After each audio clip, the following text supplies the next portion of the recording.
All right, Facebook family, welcome once again to Office of the Citizen. It's a pleasure to have you with us, okay? Today, we are going to have a very interesting discussion on the state of the nation of Nigeria, okay? And I'll be talking with a very renowned and interesting personality in the person of Fafa Dan Prince Will, okay? When he comes on, he will take us through the journey of his life, what gives him the experience and the knowledge to talk about the state of the nation of Nigeria, okay? It's a pleasure to have you with me. And if you want to make comments on this discussion, or if you want to ask a question, please post your questions and comments in the message box, and I will read them out loud, and Mr. Prince will do us a favor to answer them. My name is Regina Askia Williams. I am a New York-based family nurse practitioner, and welcome to Office of the Citizen, all right? Let's say hello to Fafa, and then we will get this discussion started, okay? All right. Fafa Dan Prince Will, do I have you with me? All the way from Nigeria, it's a pleasure to have you. Can you hear us? We cannot hear you. We cannot hear you. Something is going on with your audio. We cannot hear you.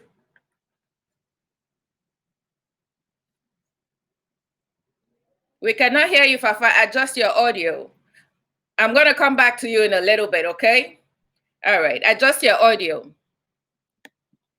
All right, so while we're trying to fix Fafa's audio, let me say a big thank you to all the people who prayed for me, who sent in their thank you messages, the 20 Akwa Ibom women who were beneficiaries of COVID-19 palliatives, the 20 small business owners, the 20 nurses. Thank you for your prayers. It was my honor to be able to help in any little way I could, and we pray that we'll be able to continue helping as many Nigerians as we possibly can, all right? Stay tuned for the 20 loyal fans and the 20 random Nigerians, because we're going to follow this to a reasonable conclusion, okay? All right. Now, there was, in the past few days, a very interesting interview on me in Genevieve magazine, and I'd like to showcase or show the work of the young artist who made the cover happen. I was really impressed by her work. Please take a look and try to patronize her as we encourage and support our young Nigerians. Okay, here we go.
All right, that was good. Fafa, I think we have you now. I'm going to bring you on screen.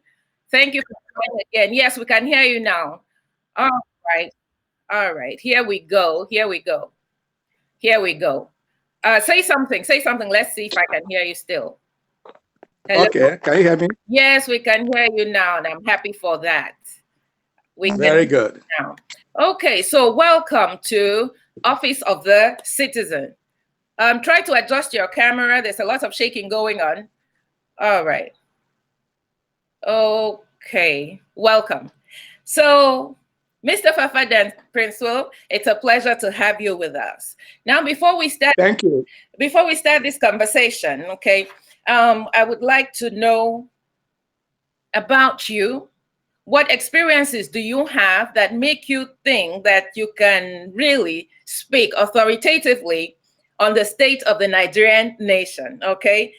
Your bio says you're an attorney, right? Yes, I am. Okay, so let's go through that. Your bio says you're an attorney, a mathematician, and a politician. Let's talk about your background in a little bit. Well, I think a lot of adults in Nigeria can speak fairly well about our country. More so when you get to be an older person like myself. You know, we have experienced, we've been through a lot of things, the military era. In fact, the independence, then the military period, the political administrations were on our Fourth Republic. We had a civil war.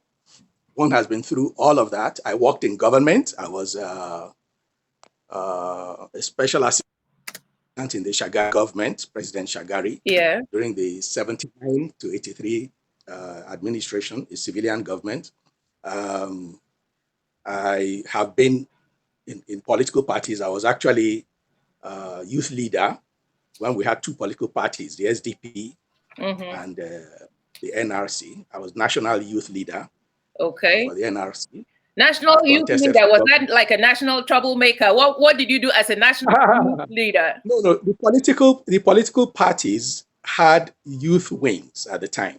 And I was the leader for all the members of the party in the country at the time. I was the national youth leader. Okay.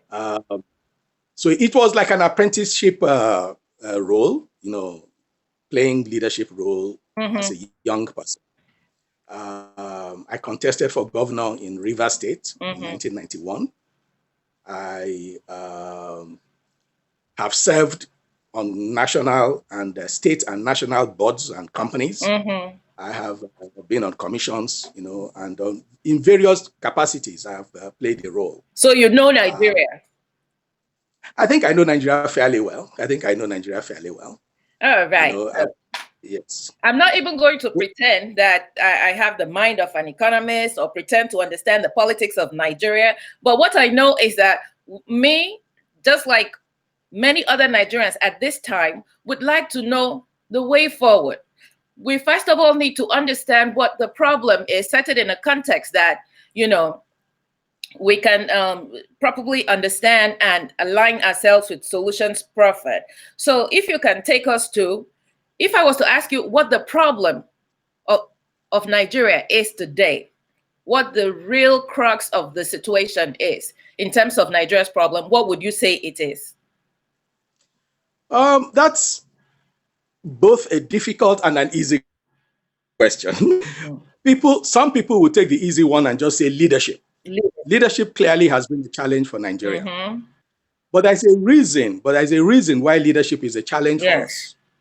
It is because of the peculiar setting in which we find ourselves. Nigeria's history is such that at the time we got independence from the British, we were left with a stew of ethnic groups struggling for power and control, for dominance. So in that process, you had each ethnic group trying to lord it over the country. Okay? The British themselves played a role in assisting one or two against the others. And leadership, national identity became difficult to develop. If you don't have a proper national identity, it's difficult to have national leadership. So you find that even till now, we have national leaders, a president who would look at the country and even a child would say that he's biased. You know, that is a problem. So we have had the challenge of finding common national goals, common national values, and a leadership that would be representative of all interests and all groups. I Okay. think that's it. Okay. So if you say that, where do you suggest we start from in fixing this? You said that the leadership does not represent the interest of all groups. You know, what makes you say that? Is it in terms of appointments? Is it in terms of considerations that are made towards, you know, allocating resources? What makes you think that the leadership is biased and it's not representing the interest of the people? Let me be fair And and let me be truthful. very frank. Yes. Take our president, for example. Mm-hmm. In some states, he had 97%. Yes. And in some states, he had less than 5% support. Yes. So that the leader himself and the followership are actually divided and ethnic and sectional. Okay? So Mm-hmm. you won't look at it only as a bias from the leadership. There's also a bias from the followership. Okay? So because of that, either a leader would be able to lift his mind above that, Mm-hmm. or he would be subject to the realities on the ground.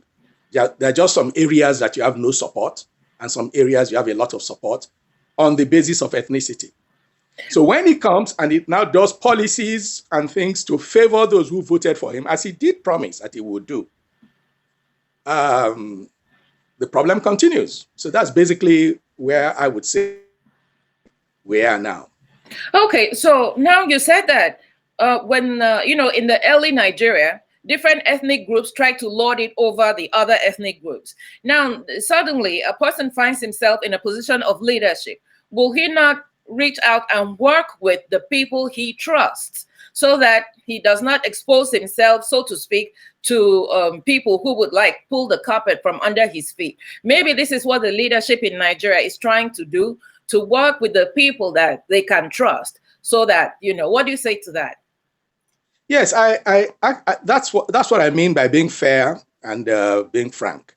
If you look at it properly, Mm-hmm. it makes some sense, okay? Mm-hmm. But that is not the way in which Nigeria can move forward, okay? Mm-hmm. We have to find a way where leaders especially can endear themselves to different groups. How do you And I'm sure how do you suppose that this leader could endear himself to the different groups in Nigeria? they could endear themselves to even those who did not support them. It's possible to achieve that. But that hasn't happened. That's not what we have seen. Generally, a lot of leaders are seen as being sectional, and a lot of the support tends also to come from sectional areas. We have that issue on the ground in Nigeria. It's a major challenge. So how do we go about fixing it? Because we can't just identify the problem and leave it there. Where do we start from fixing this problem? Well, the way to Mm-hmm. fix it, to my mind, Mm-hmm. is in the hands of the leaders. Mm-hmm. The hands of the leaders. Leaders have greater responsibility than the followership, and it's also easier for a leader to amend his ways. Okay, we have had leaders in Nigeria who have been able to garner support Mm-hmm. from other ethnic groups. You know, it has happened. So it's not as if it's not possible. We have had a situation where a leader did not get the votes of his own people, Mm-hmm. but the rest of the country voted for him, like Obasanjo. Okay, Mm-hmm. President Obasanjo, in his first election, was not voted for by his own ethnic group, but overwhelmingly voted for by others. Mm-hmm. So a lot depends on what the leader does What did and how. Obasanjo do? What did Obasanjo do to earn the love of his people later on? I don't know if he totally got it, but but he was fair to them. I think that's he was fair to all groups Okay, fair to generally. all groups in E- terms of when he's doing appointments, he Even appoints all groups.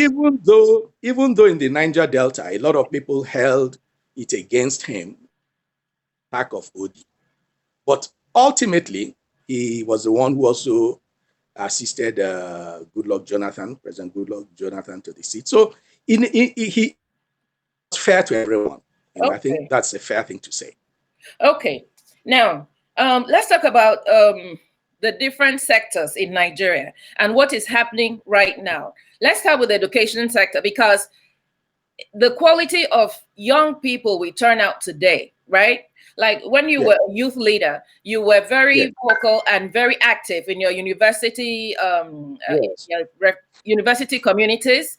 You started out there, and then you carried it up to the political arena, and then you were able to serve your country better as a politician. Now, if you consider our educational systems today, do you think that they will turn out the kind of people that our educational institutions of yesterday turned out, in terms of quality of education, in terms of quality of the person, and in terms of knowledge base? Well, I have a lot of dealings with young people. I Yeah. have children myself now who are fairly grown up. Mm-hmm. And I would say that the Nigerian youth is far more diverse, far more educated. You have a whole lot more than in my own time. We were not that many.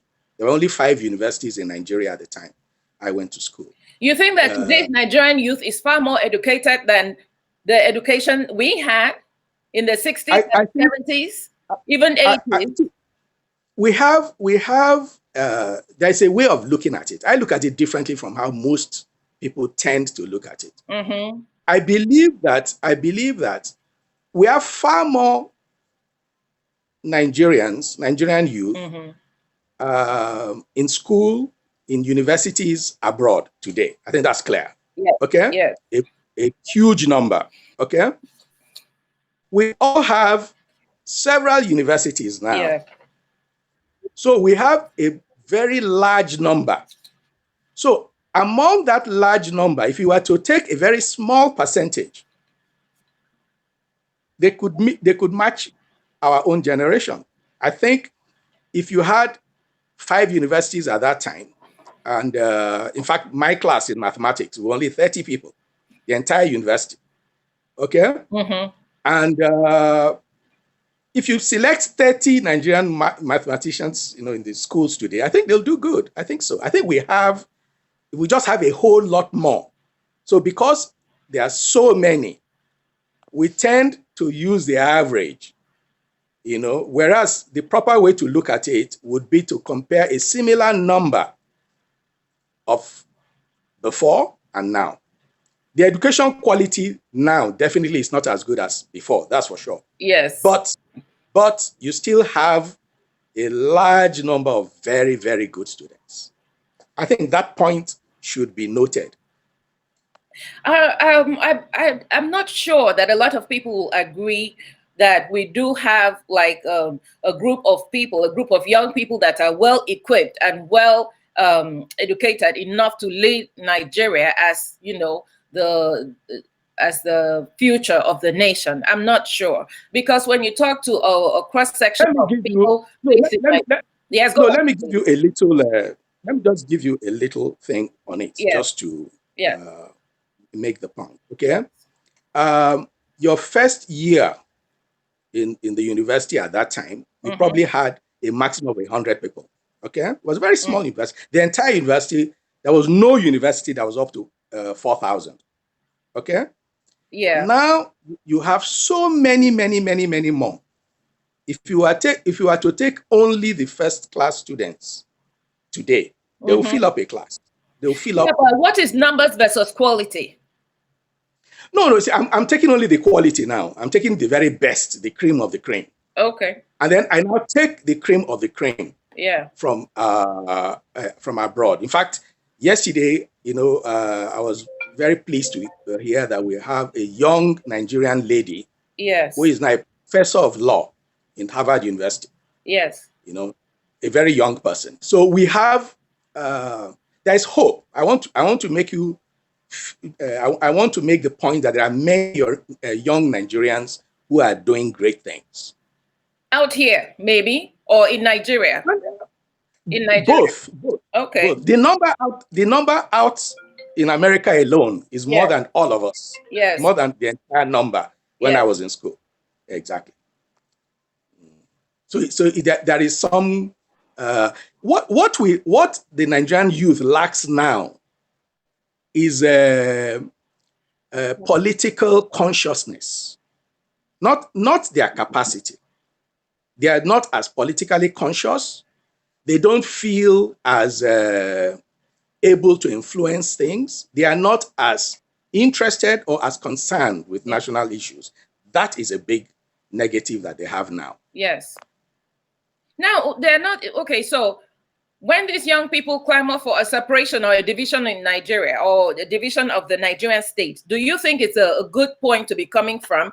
They say it's not serving them well. They clamor for dividing Nigeria into North and South. They clamor for, a state for themselves because they don't. Do you think they know what they are talking about? No, what I hear them talk about, yes, what I hear a lot of Nigerian youth talking about is restructuring. What does that mean? Do they understand what that means? What that means, especially as they are not really exposed or educated with political leanings in Nigeria? No, I think they feel that the federal government is too far from them. They cannot influence the federal government. You see, when I was in the university, it was not difficult to get to Dodan Barracks and meet General Gowan if you were a student union leader. Okay. He was only 32. He was only 32 years old. He was unmarried. He was a young man himself. Okay. Yes. It's very different for a university student today. He's too far from federal government. Mm-hmm. So they want to be able to have government closer to them. Mm-hmm. So there is a talk about having local governments are empowered, mm-hmm. state governments empowered, yes. having greater say to the things that they can do, having university autonomy. Those are the kind of issues that are coming up with them, and they'll be able to express their leadership. Okay, so you're proposing that the federal government should get closer to the young people of Nigeria through the educational institutions and listen to them more, especially about restructuring. When you talk about restructuring, the federal government should devolution of power, yes. Not the federal government coming to them. Let a lot of things be done at lower levels. Okay. Let the universities have more powers. Let the state governments have more powers. Let the local government have more power. That way, they can deal with them at a closer level. They don't need to deal with the federal government. No. Okay, so the restructuring you are suggesting is a devolution of powers. It's devolution of powers, largely. Okay. So what about the arrangement of, the federal arrangement of Nigeria? What do you say to that? Do you propose, like some people do, a regional approach, or do you think that we should continue with the federal structure? You see, my view is simply this. Why do states or groups, why do people come together? It's to be productive. Yes. Yes. So a productive unit yes. is what should be the federating unit. Production is the key. It's not like setting up a company. You call who you need, yes, and put together a group so that it can be productive. So you cannot artificially assign groups of people and say, you go and form a company, you go and form a state. It doesn't work that way. It has to be organic. It has to be real. It has to be people who want to work together, forming a unit to be productive. Mm-hmm. I think that is our state structure today is not formed for productivity. It is formed for consumption, for sharing. For federal government sharing the money to people, then to say we form a group so we can collect money from federal government. It is not a group formed to go and produce. Okay, tell me about that group that we could form for production. How would it look? It would not be like we have the states now. How would the group you propose look? I believe that, first of all, Nigeria has 6 natural groupings. In If you region. look at, yes, regions or zones or whatever you call them, you have like the Northwest, the Yes. same kind of people, the same kind of capabilities, the same kind of aspirations. Yes. They can be one block, and they already are a group. Northwest, the Okay. northeast, the same kind of thing. North Okay. Central, they have their own peculiarities, but by and large the same. You go to the south, you have the Southwest group, the Yorubas. Yes. You go to the southeast, you have the Ndigbo. And then for the south, you have what I would call the southerner, who is neither Igbo nor Yoruba. You have a group of smaller ethnic groups, similar history, known to have worked together for many years. Those are the kind of groupings that can be productive. Tell me an example of what kind of productivity would come from these groups you have mentioned. I'll use the example of the Southwest.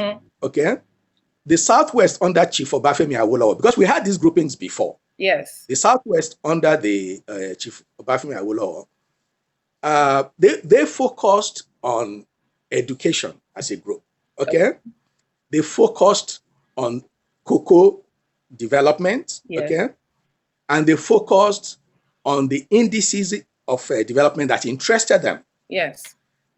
The Eastern region, on the other hand, did not have a free education program, but they had an intensive educational program also, which had a combination of merit scholarships and subsidized fee payments. Okay, and they had communities also sponsoring the students. Okay, they had a more commercial lane than the Southwest. So they established the huge markets, the initial market, Aba, and various other schemes. Yes. Okay. If you go to the North, it was the same thing. The Sultana of Sokoto was very effective as a Northern Nigeria leader. He saw the needs of his people. He put a program that suited them. He had the technical, teacher training schools first. Yes. Before having the school. So he already had the teachers to run them. Okay. He opened the Ahmadu Bello University. Basically, what I'm saying is it's a more focused, more what the people need approach to government. And he could now tax them. The same thing in the Southwest and Southeast. They were more willing to pay taxes because they could see where the tax fund was. It was for them. They could see where it was going. Yes. And it was easier to hold the leaders accountable because it was collective money by all those who saw themselves as one grouping. Okay? Yes. So development was so much easier. In the East in those days, it was palm oil. Yes. That was their product. Everything was done. In the North, you had the groundnut pyramids. Yes. Okay. So a lot of areas could now put inputs. They could get money from their regional government because the government was closer to them. Yeah. If you are a big, if you want a big groundnut farm now in the North, who will give you money? Certainly not the bank. Not any. It's difficult. It's more difficult now than it was then. Okay. See, at that time they had their cooperatives. So it was easier to develop the country. And the regions were then sending money to the federal government as contribution. Okay? Whereas this time, everybody waits for the federal government to bring whatever money it gets from oil to share and give them to go and spend. And now that there's that kind of money buying oil. It's a what? And now that nobody or very few people are buying oil because of COVID. Which is why, if this continues, it will be a blessing in disguise for Nigeria.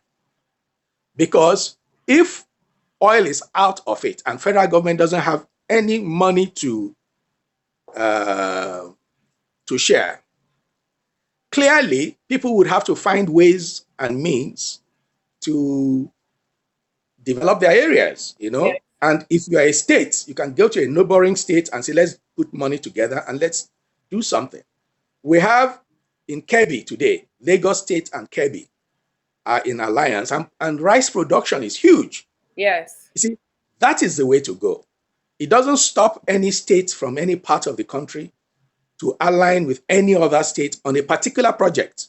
Okay. That kind of focused production-related effort is more likely to succeed than the one that you just collect money every month, like a salary earner. The states are like wage earners. They just collect salary from federal government every month.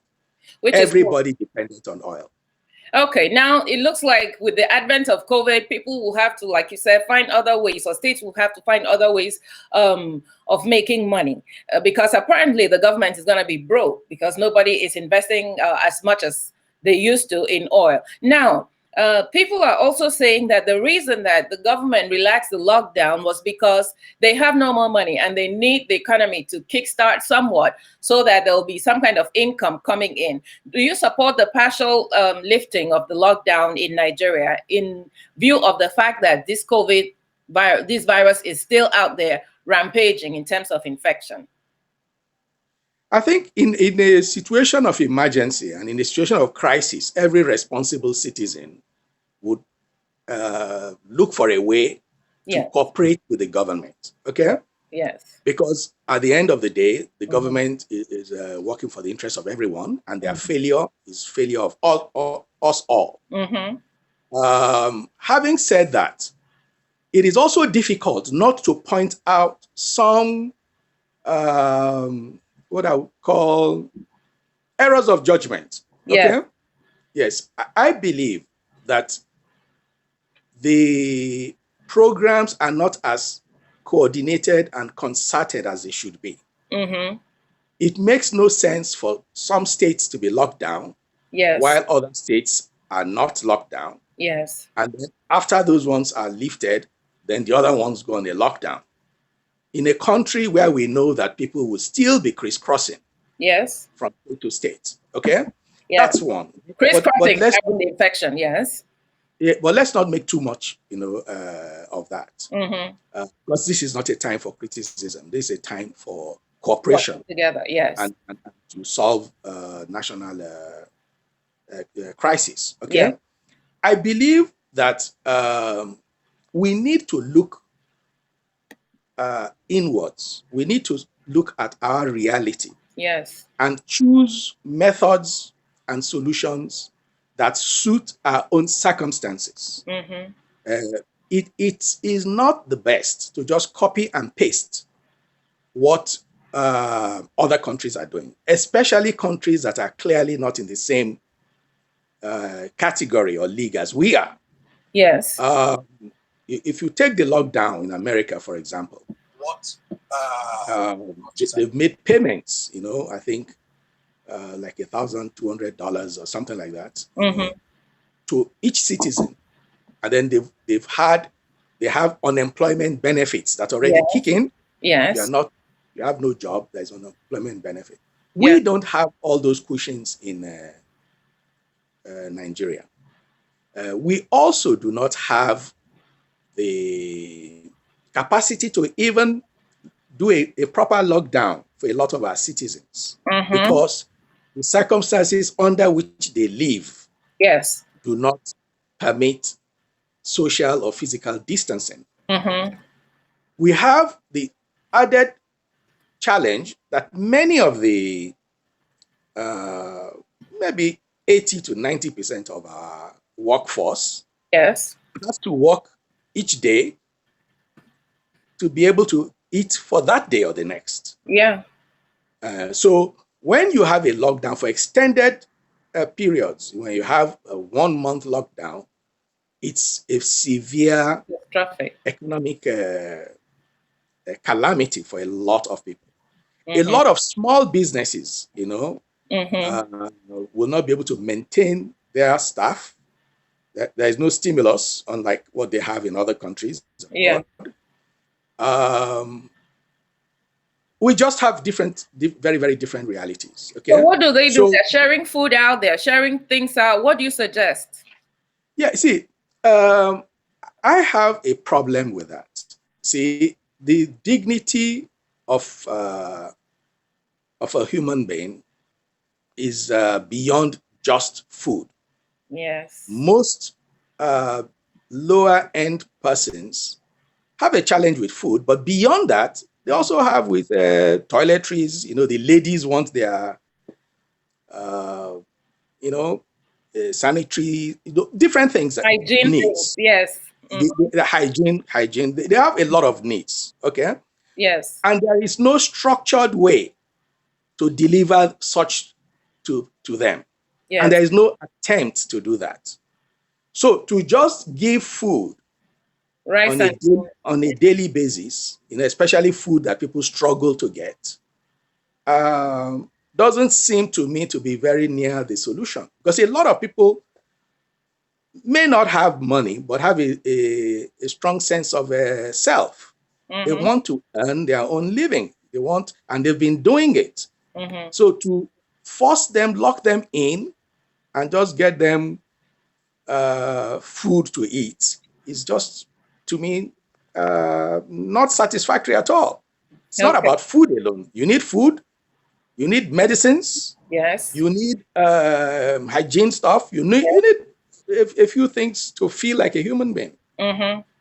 Yeah. So I believe that I think that it will cost way too much, and our government probably can't afford that. That's So why they the did the lockdown lockdown. strategy, which is why I am of the view that even from inception, we should have only had maybe a partial lockdown, Okay. not a full. I believe that for the elderly, for those who have underlying Conditions. conditions, Yeah. for a few categories, Yes. and a smaller number that maybe government can manage, Yes. you know, to support, those should stay indoors and locked down. Okay. Yeah. But for those whose youth, energy, vigor are such that they will rather go fend for themselves, I think they should be allowed to do so, with strict instructions to have their face masks, have the sanitizers, have all the supports that we Where are can they gonna muster. get that from? Where I are they think we can. gonna sanitize? I think. See, in Nigeria, we have a culture and a history of well-to-do, willing to support the weak. We have that welfare. I was very impressed by the donations made by wealthy citizens. You know, very quickly, significant sums of money, not prompted by anyone.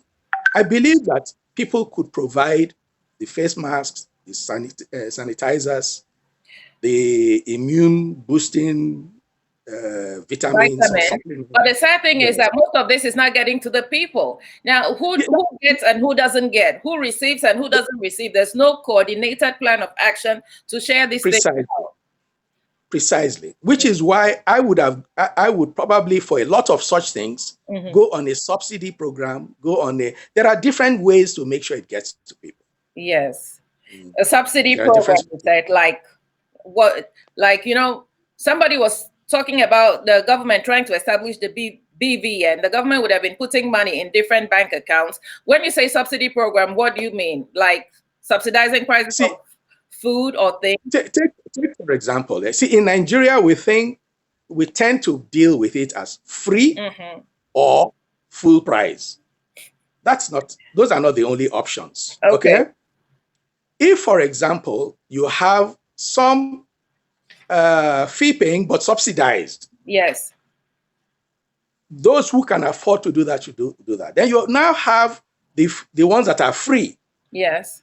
The pressure on the free would reduce, because some people would rather go and buy at the subsidized rate than to go and queue on to go and have long queues and more difficult processes to get the free. Okay. Okay. So there are ways of, and then you can also give to groups of people, whether it is market women committees, whether it is estates, whether it is different groupings. Okay. And that way you can also vary the way it will go further if some pay a little while some pay nothing. Okay. Okay. I think that it should be more nuanced. There should be more effort, more intellect put into the processes. You know, it's too crude when you just make food and it's the same food all the time, and it's just, you know, there is no, it's not well thought out. Yes. Because if you give somebody a bag of rice and he doesn't have any stew to eat with it, or give him gari, how does that work? So there needs to be a whole lot more, maybe soup centers, maybe soup centers. Yeah, maybe you open some catering places, you know, maybe, see, a little bit more, you know, would probably go a long further. Okay. Fafa, do you think that Nigerians really understand that there is actually a virus out there that is hurting people? I think that they maybe think it's a disease or an infection that is far removed from them. How can we impress on the people that this is serious? I mean, if you look at other countries like Ecuador or South America, they've just thrown their hands in the air and they're now digging mass graves to bury citizens who die from COVID. We don't have to wait until that happens. We almost saw a similar situation in Kano state of Nigeria. And if that is happening in Kano, every effort or all the efforts by the other states will be, you know, negated, because people fleeing from Kano will carry the infection to other states in Nigeria. What do you say to doing more to educate the people on the fact that this virus is here, the fact that it's highly infectious, and the fact that they need to really take it upon themselves to take measures to break the chain of infection? You see, but the first part of your question, even today, you know, I've spoken to a few people. Now that we are on partial lockdown, you can speak to a few people here and there, and people call you, you know, for support, for some kind of to send them small amounts of money and all of that. Okay, so I engage them, you know, and ask what they think the crisis, you know, is about. If I, you know, I'm among the, say, 20 to 30 people that I spoke with, you know, today, not a single one of them has knows anyone who is COVID-19 positive. But all the people that are at the treatment centers. No, I'm coming. Not a single one of them even knows anyone who has been tested. So what the issue is that you are right. There is absolutely a great need for a lot more awareness. Yes. Okay. There is no awareness. That's the first thing. And if even there were people who had been tested, who were infected, how would they know? They are locked up in their own rooms. They are locked up in their own houses. So they don't even know what has happened in the next compound. Okay. Because since everyone is trying to social distance and with the lockdown. Okay. The governors of the North, the northern governors, had a northern governors meeting and first decided that they would not do a lockdown. Okay? And when they did that, there was a hue and cry. Oh, this and this and that. But even after they now changed their mind and they now had a lockdown, we could still see what happened in Kano. But whereas I feel that if they had gone with their I don't think they would have just said no lockdown and folded their arms. I don't think so. I think they would have had local solutions or local alternatives to what was being done. But because of that confusion, when they were now made to just say, okay, we're going to do lockdown. No arrangements, nothing. The mosques were still full. No, not just, and they still did not have the other things they probably would have done. Yes. If we had gone with them along the direction they were thinking. Okay. Yeah. So yeah. I feel that even for Kano, see, there is a solution for Kano that cannot be the same as Lagos. They are very different cities in composition, in welfare structure, in a lot of difference. Okay. Yes. It can't be the same from with Kebbi and Port Harcourt. See, there are many. Each governor, each state should be allowed to do its own coping mechanism. I know some can be excessive and some can be a problem, but it's an emergency period. Let us ride through it, okay? And allow those on ground in their various communities and states to find their own solutions, because they understand. If even their followers don't understand, they know that COVID is real. They know its challenges. They know what the problems are. You see, it's and a lot of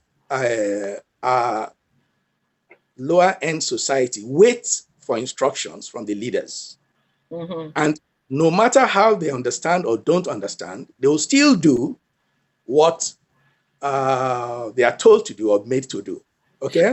So in that kind of setting, what is important is to have a holistic discussion and then break them into state by state or group by group and have different solutions as needed. Of course, there'll be some common factors, but in some areas, see, if you want to close the mosques in Kano, you have to have a moral basis to be able to do so. People have to look at you and feel that you understand the impact and meaning of what you're doing. Okay? Yes. It would help them to know that Saudi Arabia has closed its own. So that's the kind of thing that takes a little. It's not a one size fits all. Okay. How do you feel about what is going on in Rivers State in terms of the lockdown? You see, with Rivers State, it has there are some peculiarities. Okay. Yes. I think the governor is doing well. I think he's very proactive. He's I get concerned every now and then that we do not have that we don't have either constitutional or human rights issues, but it's an emergency. Yes. Overall, I'll say they're doing well. They're doing well.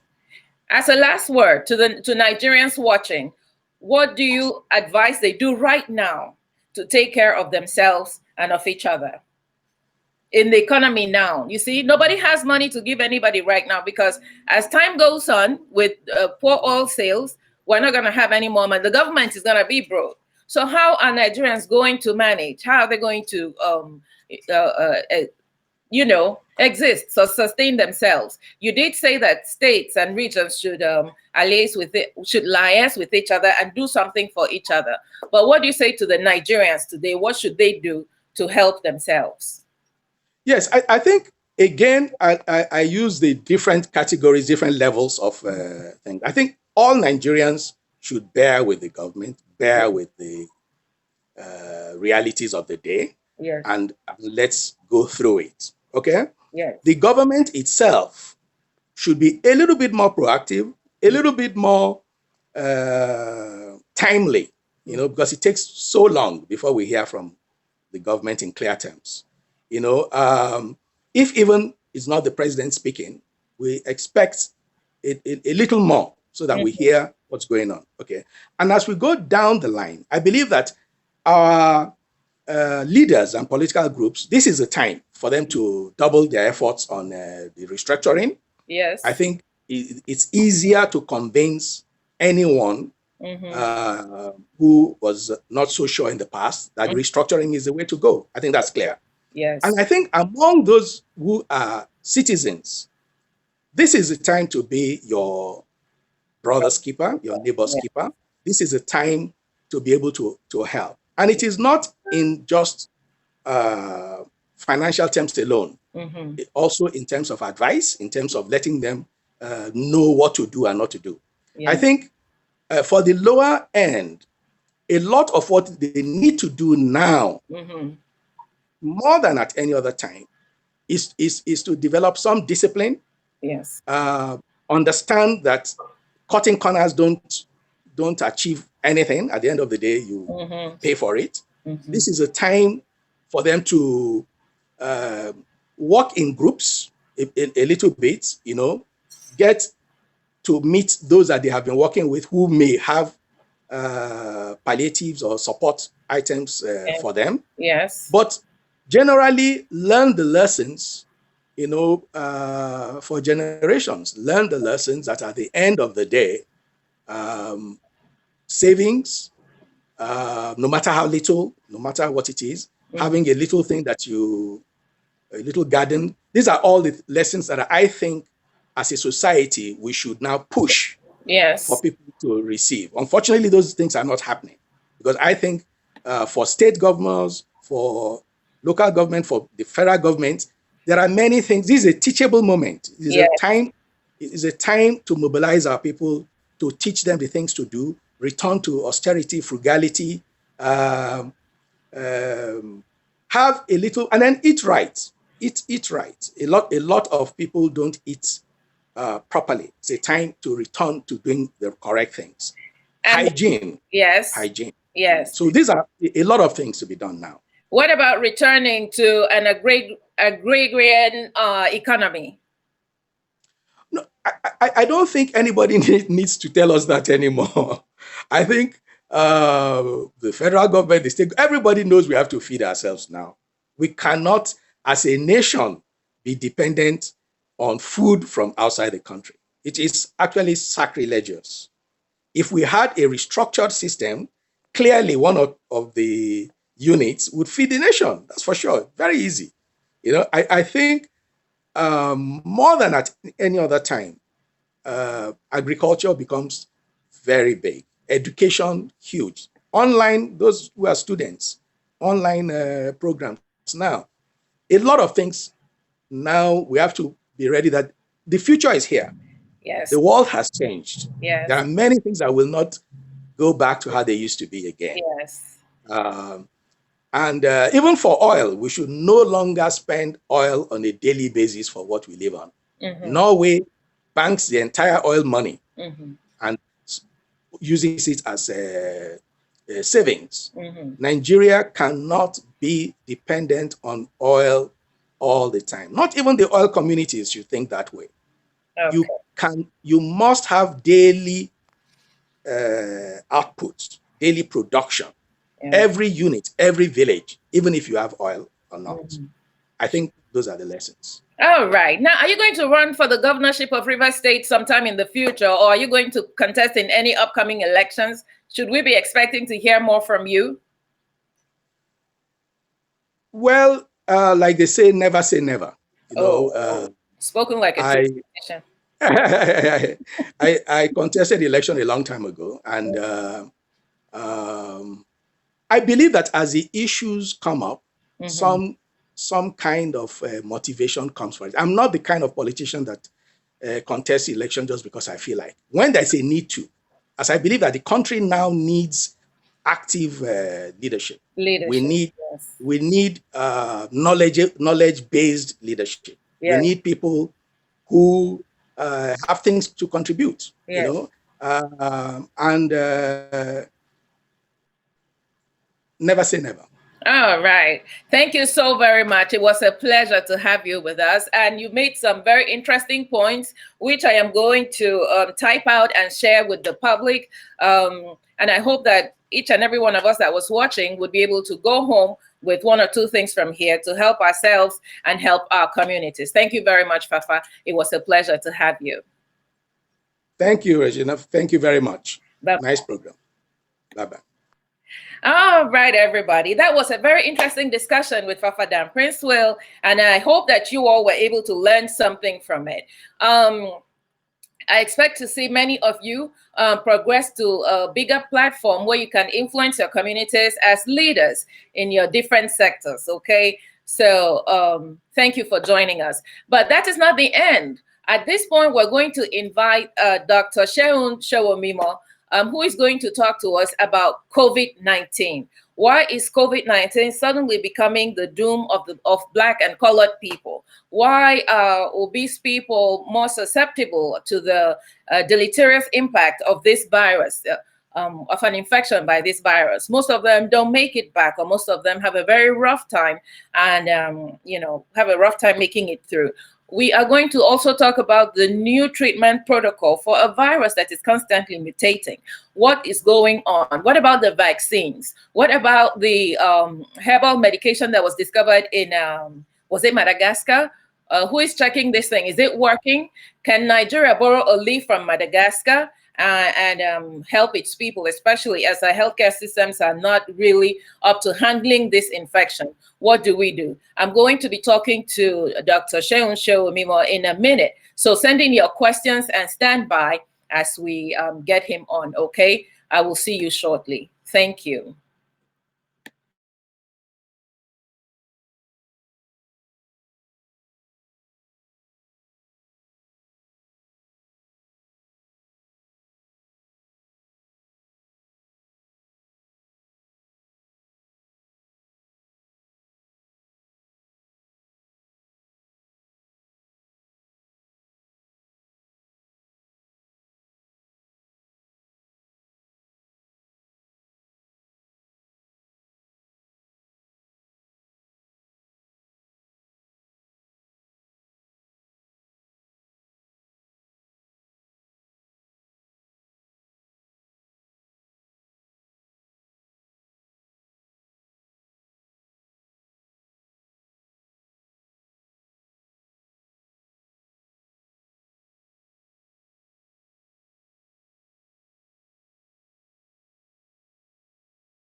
All right, everybody. I apologize for that break in transmission. I am still trying to get the doctor over.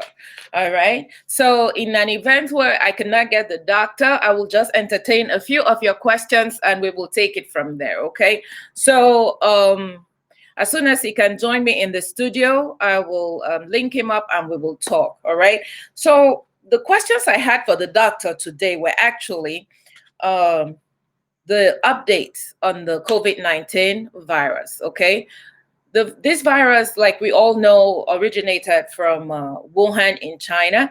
And before we knew it, it spread all over the world, okay? So the concern now, the many questions, the many concerns with the virus is that it seems like it's, becoming or mutating into different forms when it reaches different areas. For example, there is news that the strain of this virus that was in the UK was more virulent, and also the strain that reached America was much more virulent. That is, it was more infectious than the one that originated from China. Another thing is that news on this virus keeps changing. First, we thought that it was just airborne, and then we hear that it could be suspended in the air for a long period of time. It could be suspended and it could live for a long period of time on different surfaces in different enclosures. So we had to incorporate the way we protect ourselves and protect our patients with the new information we got from the CDC regarding this virus. Another thing that has changed with this virus is it's like every time we turn around, there's new information that negates what we once knew about it. And then everybody has to fall in line, okay? Another thing is there's a new approach to treatment protocol. Scientists think that the ventilators hurt us more than, do more damage than good, because it was found that 80%, or I can't be sure of the figures, depending on what part of the continent you are on, too many people that were put on ventilators, did not make it back. And they thought that evidence presented showed that it wasn't really, or there wasn't really a need for ventilators as much as there was need to revamp the oxygen carrying capacity of the system. So based on that, treatment protocol was also changed. New discoveries show that when this virus invades the body, it causes a lot of blood clots to be formed in the body. And then when a blood supply is blocked by one of these blood clots to different parts, we can see organ failures, like there will be a heart attack or stroke or deep vein thrombosis, DVT, and pulmonary embolism and all that kind of presentations. Because of the fact that the virus causes the blood to, form small blood clots around the system. And anticoagulation therapy was introduced to the treatment protocol. I was hoping that the doctor will be able to tell us about updates in the treatment protocol on how we handle patients that have been exposed to this virus or to this infection. Dr. Showemimo is a bariatric surgeon. He specializes in obesity. Something else that we know about this virus is that I'm reading your questions and comments, so please keep them coming. Something else we have learned about this virus is that people who are obese do not really do well with the infection by this virus, because they already suffer from a condition called hypoxemia, all right? Hypoxemia is when your body is not able to really carry oxygen to different parts of your body. They already have that, and here comes a virus that affects the way or the oxygen carrying capacity of your blood. Definitely, they will have more problems than the people who are not obese. So in the light of all this, how are we going to change our approach to protecting ourselves and protecting our patients? What things should we incorporate in our everyday lives to take care of ourselves? First of all, the story on the vitamins was not a joke, okay? Because vitamins help keep your blood light. Vitamin C, vitamin D, vitamin E. It's also been found that if you have lower levels of vitamin D, you are not going to, your immune system is not going to function properly in protecting you from an infection by this virus, okay? Vitamin E especially has been found to keep your blood thin. Aspirin, baby aspirin every day also helps keep your blood thin. So if you're going to put together a regimen to take care of yourself, consider adding all these vitamins and not just using them for decor, staying on top of it and taking your vitamins, okay? All right. Now, for those of us on the unit, the anticoagulation therapies, you see, you would notice that we have gone really into giving most of the patients Lovenox, right? Lovenox helps keep the blood thin also. It looks like the doctors are really big on preventing the circulation of this blood clot. So anticoagulation therapy has been added to the oxygen therapy. So we have the oxygen therapy, the anticoagulation therapy, and the use of ventilators are like the last resort, okay? So a school of thought is saying that ventilators are a no-no because there's nothing wrong with, you know, your body being able to take in oxygen, but there's everything wrong with low levels of oxygen. So ventilators are not really, you know, the darling of this treatment protocol as they once were, all right? So in not being able to bring in the doctor to talk about this, I am going to close by reminding everybody of the COVID social etiquette. If you can say it with me, I would appreciate. What is the COVID social etiquette? Maintaining your social distancing. That is 6 feet apart, all right? Put out your hands and make sure that nobody's coming too close to you, invading your personal space that is now 6 feet apart. Maintain social distancing, maintain hand washing, use your hand sanitizers, maintain hand washing, okay? Disinfect everything that, you know, you come in contact with. In terms of when you bring your shopping bag home, disinfect them before you bring them in. Make a bleach spray, add some bleach to water and spritz everything down before you bring it into the house. Use an alcohol-based hand sanitizer. Don't forget that, okay? And stay on top of good nutrition to boost your immune system, all right? Prep for this virus like you were prepping for a major flu, okay? All your garlic, your soups, your ginger, your lemon tea, your sorrel tea, all those things will come in handy to help you take care of yourself if you have mild symptoms of this virus, okay? Now, if you have underlying conditions, like we always say, underlying conditions like high blood pressure, obesity, diabetes, cardiac disease, please don't play if you have these symptoms, okay? If you have symptoms of temperature, symptoms of body pains, difficulty breathing, please go to the hospital if you have underlying conditions. But if you do not have any underlying health conditions and your symptoms are mild, you can manage it from home. Now, let me say something that has been pointed out by the doctors. Sometimes when you measure your oxygen with your pulse ox, the thing that reads the oxygen level in your blood, it might be reading like, you know, 90%, and suddenly, you know, you drop, you're not able to breathe, they rush you to the hospital, and we find that you are at 50%, you know. It so happens that people would have symptoms, or people infected by this virus could be showing like nothing is going on with them, be presenting like nothing is going on with them, they're able to breathe, and then suddenly it hits them like a ton of bricks. They're unable to breathe, they're unable to talk, they're unable to, you know, maintain a normal presentation. It is something that has been noticed with the infection of this virus, that you can change like that, all right? So we have to stay on top of what we are feeling. Document your symptoms and stay on top of what you're feeling, and don't wait until you drop before rushing to the hospital. Be in constant touch with your primary care provider, with your doctor, and discuss your symptoms with him. Okay.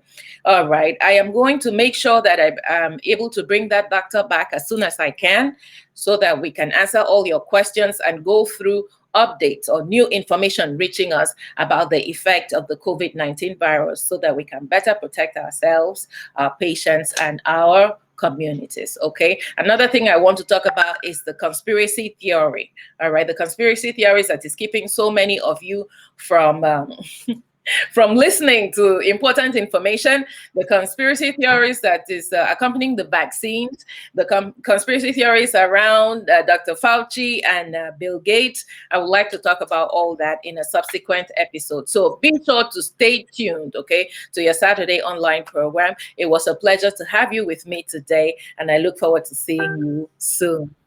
Thank you very much. Doctor, you're now on, just like I of the program you came on. I said bye-bye to everybody and you came on. All right, let's just have a conversation. Okay, we'll have a short conversation and we'll take it from there. Okay, Dr. Shawarima, it's a pleasure to have you with me. Okay, so I did my best to talk about the virus, talk about the updates that CDC is giving us on this virus. Can you introduce yourself to the viewers, please, and we'll take it from there. Yeah. Good morning, and first of all, let me just apologize to you, Regina, and to your viewers. This is one of those things where I guess the lesson learned is taking on new technology. So the new app, I put it on my Safari, and for some reason it didn't allow it, so I had to go and get a whole new browser on Chrome, and apparently Chrome is compatible with sharing screens and things like that. So we're learning something new. But my name is Dr. Sheon Shoemimo. I'm a bariatric surgeon and general surgeon in New Jersey. Bariatric surgery means I will operate on people who have significant weight to help them lose weight. This has been an area of interest for me. So I work with people who are obese. And as you all know, obesity is one of the significant risk factors for those people who come down with critical illness with the COVID-19. So I've really studied and followed a lot of the science. Good. So why? I'm loving this discussion now. Why is it so deleterious for them to have this virus? Okay, so there is a group of diseases that we will call chronic diseases. Mm-hmm. And they are all sort of related. They are all sort of associated. Mm-hmm. These chronic diseases include obesity, heart disease, high blood pressure, diabetes, and even some cancers. They are related because they are diseases that are based on a certain level of chronic inflammation in the system. Yes. And these diseases are more common in the West. There is also a link to diet, which is also interesting. Mm-hmm. So this group of diseases put patients at high risk for COVID-19. Why do they put patients at high risk for COVID-19? The patients that have a severe disease with COVID-19 are those patients who have this inflammatory reaction. Mm-hmm. I think some of you might have heard of what they call the cytokine storm. Yes. In the critically ill patients. Yes. So it's not hard to imagine that patients who already have chronic inflammation and diseases that are associated with chronic inflammation are the ones that get a hyper reaction to this disease, where the people that have severe disease are ones that have chronic inflammation. Okay, doctor. Cytokine storm. We are all boosting our immune system so that it will be able to fight off infections, right? Correct. When our immune system is that powerful, is it not more likely to stage a severe cytokine storm in fighting the invasion? Yeah, so the immune system will help defend against the virus, the invasion of the virus, so to speak, mm-hmm. right? So it will not allow the kind of reaction that you're seeing as a result of the virus to take place. Okay. Because you got to realize the virus comes and attacks the cells in the lungs. I mean, we all know that most of the transmission is by droplet through the airways. Yes. And when it settles deep down in the airways, what it does is that it attacks one of the cells in the lungs called a type 2 alveolar, right? It binds to the receptors, it gets on inside the cell, and then starts to replicate itself. If you have a competent immune system, you can minimize that. Okay. The thing is that by the time you get to the stage where inflammatory cytokines that are being produced by the cell once the virus takes it over, when those inflammatory cytokines are being produced, if you have a situation where you yourself at baseline are already producing inflammatory cytokines, then that process gets exacerbated. Okay. Yeah. So why are Black people more susceptible to this infection? And Well, is it the same for Black people in America and Black people in Africa? Very good question, Regina. So one of the things that I have noticed is that Black people in Africa were not seen as heavy a disease there as here. Why? Yes. And one of the reasons are that Black people in Africa, what do they mostly eat? We mostly eat plant products, vegetables, things like that. What's the problem with meat? Like all of us when we were in Nigeria, like you and I were in Unilag, growing up, how much meat could you eat? How much meat could you afford as a student? Yes. So if you take the general population in those African countries that are resident there, because meat is expensive, they're not taking as much meat. Okay? Yeah. And what is shown with the Western,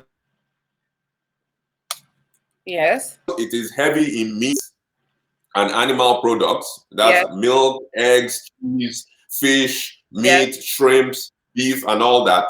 You know, it's a more pro-inflammatory diet. And there's more also processed foods, which is also pro-inflammatory. So what's happening is that Africans in Africa, majority of them can't afford that kind of diet, tend to be spared, while immigrants here, that can afford those kind of diets, they're eating the Western diet, like you are, so they're more prone to that. And it's not only the diet. So the diet gives you that pro-inflammatory situation, but also when people live in congested places, something is going on with your audio, doctor. What do you call lack of education, and the language is not spoken. When you go to the healthcare, these are people that tend to go present to the hospital and healthcare facilities when their diseases are already far on. They're afraid of immigration issues. And when they isolate you as a COVID patient and your relatives are not there to interpret for you and things like that, these are little factors that sort of stack up against people who are Black and brown. Okay, all right. Let's talk about the people in Africa. They already have underlying conditions of diabetes. There's a lot of diabetes in Africa, a lot of hypertension, a lot of kidney issues. So many people are on dialysis.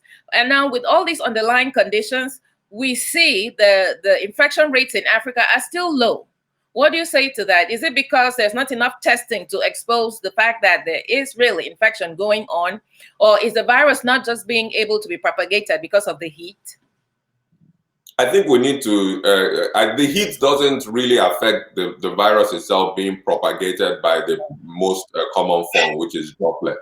The heat will affect things like it being propagated through surfaces. Because it won't be able to survive very long on surfaces in the heat. But as for in terms of underlying disease, the thing with the underlying disease itself is that we may be looking, you and I, as we're in the elite from Africa, we may be looking at it from jaundiced eyes. A lot of people in our generation, our parents that were elite in Africa, were eating that Western diet. We're really living, that kind of life. But if you think of one generation before, where in the farm, they're eating things that are straight from, they grow them, they eat them, and all those kind. Those are not people that tend to have diabetes and high blood pressure and high cholesterol. These are big man diseases in a sense in Africa. Yeah. And that's why if you look at, the kind of people that will be affected more in Africa and get more severe, it will be those kind of people. You don't want to go by just what people say commonly, but there's always some element of truth when they said that the people that brought it to Africa, like in Nigeria's case, are people who were able to travel abroad and brought in the disease. But these people have like a retinue of staff. They have the drivers, they have the maids, and they have babysitters and all. And each of their staff have their own families who live in face me, I face you situation. So imagine the propagation of this infection going on, So I'm thinking that, okay, so the big men who traveled and who got exposed to this virus have brought it home, and now it's spreading like wildfire. What do you suggest to Africans or Nigerians that they would do to be able to protect themselves from here on?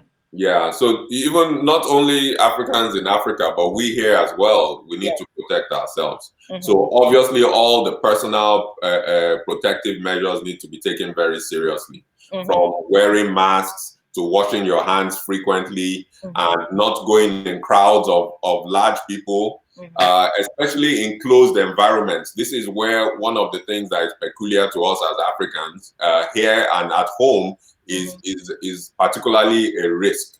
For instance, attending religious services. Yes. Because you have a lot of people gathered in a closed environment. But not only that, they're not just speaking normally, but they're also shouting, they're singing. Those kind of things will propagate the virus even more than usual. Because normally the virus can be aerosolized, meaning it can float in the air. They've talked about between 3 to 8 hours. But when you're singing and shouting, you can really propel that virus where it's aerosolized in the air for much longer and goes further, And then the fact that it's a closed environment doesn't help that situation at all. I remember the example of a church here with a black pastor who really was bragging that he kept his church open and held his service and took pictures and disappeared on the internet. And within a week, this particular pastor was dead from the virus. So that's the thing. So if you're going to be even in a place like that, they should have opened the windows or let it be an open air thing where, the virus doesn't just float around and be aerosolized in, where people are concentrated. So that's one of the things. Another lesson to learn is from patient 31 in South Korea.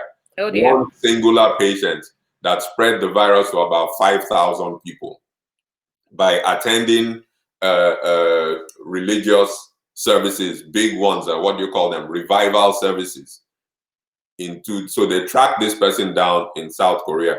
But those are the things that we need to watch out for. So don't go in places where there's large congregations of people, And then the other protective thing is to build up your immunity, like you said. So you have to eat a healthy diet. My personal advice is that you eat more plants, more vegetables, and things like that build your immunity, and reduce your consumption of animal-based products. Because animal-based products have been shown to have moieties that can cause this chronic inflammation. And as we talked about, it's the chronic inflammations that makes the disease to be more severe in certain populations. Are you still there, Regina?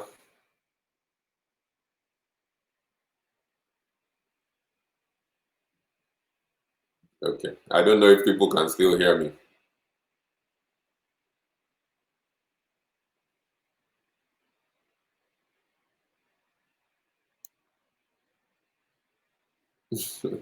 Okay. So I guess I should talk about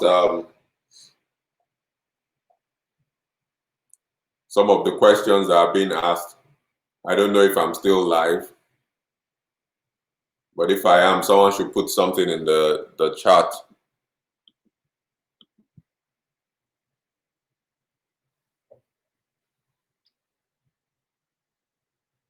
Okay, you can hear me. Okay, so if you put some questions, I'll be able to answer those questions. But in general, where we are with the virus now, I know one of the questions that Regina had asked before we came on the broadcast is that, what do we think is going to happen now that things start to reopen? The truth is that now that we're reopening, some of the curves in the places where this has been severe has flattened out, and we have new knowledge now. I don't think it will be like in the first time where we saw that really steep spike in the disease. Because now, as people go back into their workplaces, they're more conscious. That's one factor that will help reduce the spread. Number two, they're more protective. They're wearing face masks and things like that. So hopefully the spread wouldn't be as severe. And also, not everything has opened up the way it was before the lockdown. Restaurants, and places like that where a lot of people normally gather, restaurants and bars, have not, come back open. And even when they come back open, it's going to be at less density than it was before. And then the other thing is that we're testing now more, even though the testing hasn't reached the kind of limits where the impact will be felt. But as they test more people, and they especially test for like antibodies, we'll start to see the patterns that develop in terms of what kind of immunity we can get from this virus. There's a lot of problems that they're experiencing here in the US with that, because some of the tests even are not so reliable, whether they're giving the whether they're giving the immunity that we think. Is it possible to be compromised by the virus and yet not fall ill at all? That is correct. You can be compromised by the virus, as in you can have the virus and not be ill at all. There's about 20% of people that are asymptomatic, and those people can still spread the virus, but they don't have any symptoms, or they have very mild symptoms that even they do not notice. So 20% of people fall in that category, while 80% of people will go on to have symptoms. Out of those, they say about 20% of people will end up being hospitalized, and of which 5% will be critically ill and may die. So that's on that point. Let me just mention one of the really big points that I think for people that are Black and brown, they need to take a note of. And this is because I've studied a lot of things concerning diets. The Western diet that is animal-based tends to promote chronic inflammation. I can't emphasize this enough. So it is important to minimize the amount of animal-based products that you're consuming. Animal-based products contain moieties like heterocyclic amines. These are things they find when you grill, especially the crust when you grill, and this promotes inflammation. They contain things such as what you call heme iron.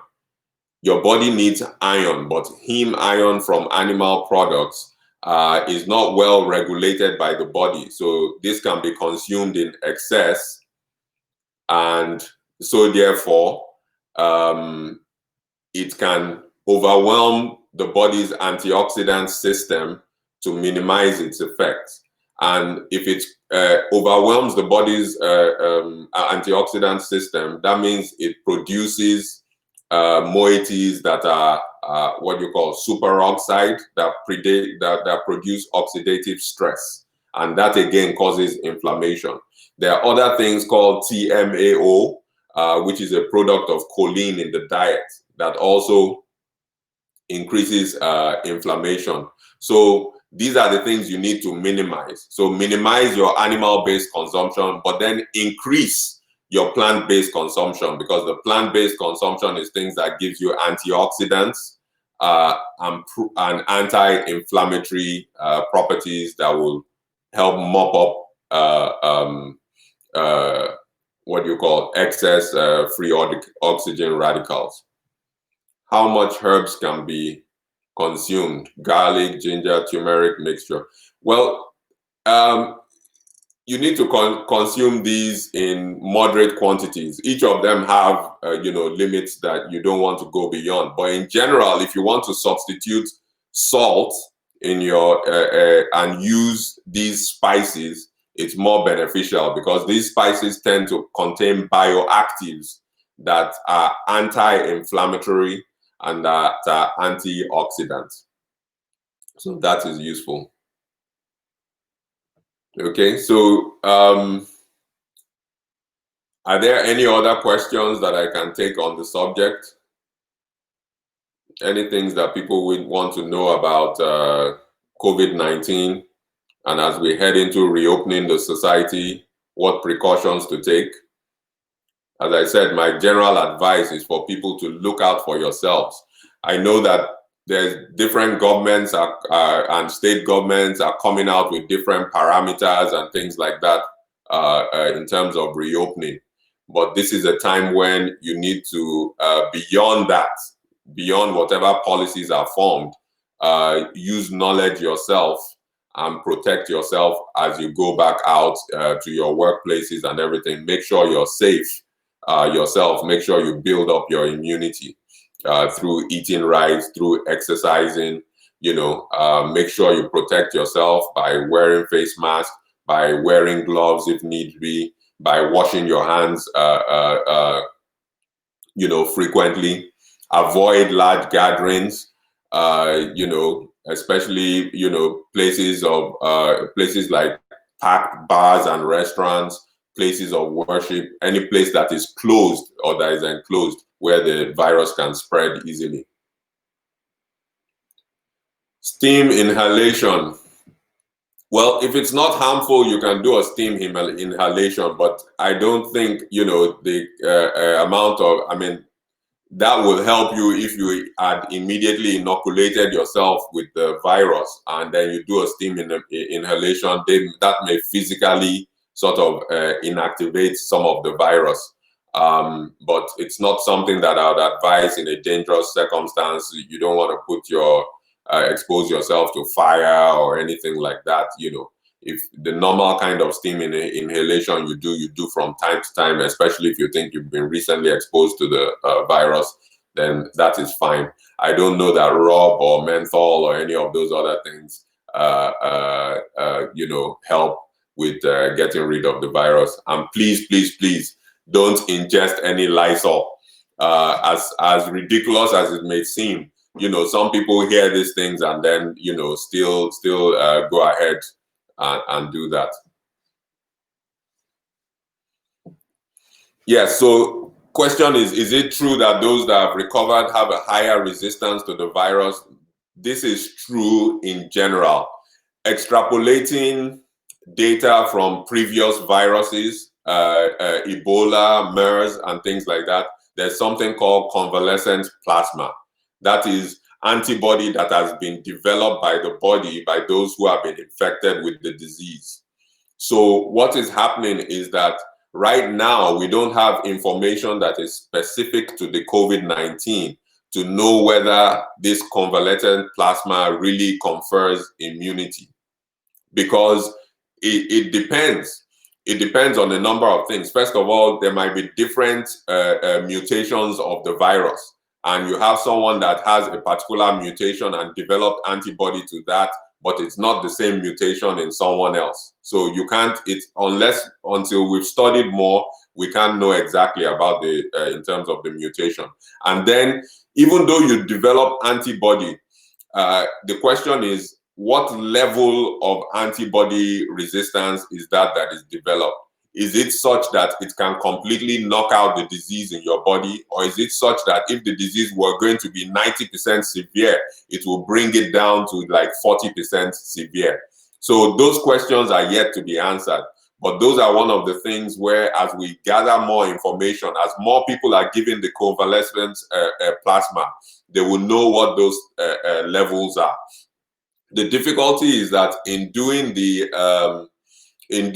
testing for this, usually you want a test where you take a group of normal people and you give something called placebo, which doesn't have the drug, and then you take a group of people as well that you give the drug to and you compare them. But you can imagine in a situation like this, who will want to be the one that is giving the placebo? So it's difficult for them to test in a randomized way. So they end up giving everybody that they can the convalescent plasma. If they extrapolate the results in terms of giving convalescent plasma from the flu, it didn't have much of an effect. But we're hoping that with this particular COVID-19, that will see a positive effect. And once they see that positive effect from the convalescent plasma, what they can do is isolate that particular antibody that is giving the positive effect, and then use mononuclear methods to replicate those antibodies and have that to be commercially available. I know that Bill Gates Foundation is working on that. That once they identify what antibodies are really working, they will mass produce it. Okay. I'm sorry, I have to apologize for that. I hope you can see me. I'm so sorry. And you held it down so well. You held it down so I was losing my mind back here. Thank you so much. No All right, problem. there's another question that's asking the efficacy of cloth mask. Is it the same protection as the other mask that is commercially produced? And also, are the symptoms for children different from the symptoms for adults? Right. So the cloth masks are definitely not of the same efficacy as the surgical mask, or even of the higher grade mask like N95. Cloth masks, there's no uniform whatever. People are making cloth masks with Ankara, with Ashoke, with all sorts of things. So there's no uniformity in that.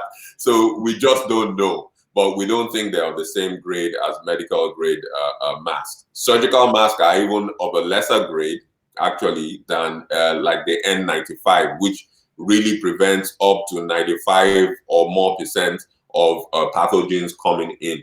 The purpose of the cloth mask, however, is to minimize the droplet spread from people, so that if you should have the disease, you don't spread that droplet. And it actually increases the efficacy of that if everybody is wearing a mask, because then you're not able to spread the droplet, and on the receiving side, those who are exposed to that, also their chances of receiving those droplets are reduced. Okay. Symptoms in children. They used to think that this disease doesn't hurt children, but we're seeing that a lot of kids are, Yeah. the disease. I think one of the things is that we always tend to think of things in terms of all or none. So when they say this disease is severe or worse in the elderly, we think it's only elderly. That's not true. Yes, the level of severity we see in the elderly and immunocompromised is higher, but it's just that the severity is less in terms of people who are not so old and in children. In fact, there's some symptomatology that they described that it affects the toes and the fingers of children. So it's that. And children have been shown to also die from COVID-19. I heard of a case that was reported in the UK. A toddler died of COVID-19. So they're more protected, I think, because of their immune system. But they